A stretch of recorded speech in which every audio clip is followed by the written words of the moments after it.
এই হলো শিবলিঙ্গটি, যেখানে সবাই বাবার মাথায় জল ঢালছে। এছাড়া মন্দিরের ভিতরের দেওয়ালে রয়েছে বিভিন্ন দেবদেবীর মূর্তি।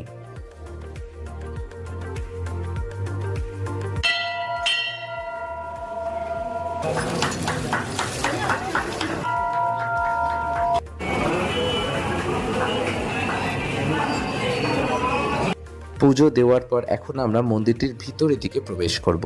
ভিতরের দিকটা কীরকম বা কী রয়েছে এখানে সেটি আপনাদের সাথে শেয়ার করব।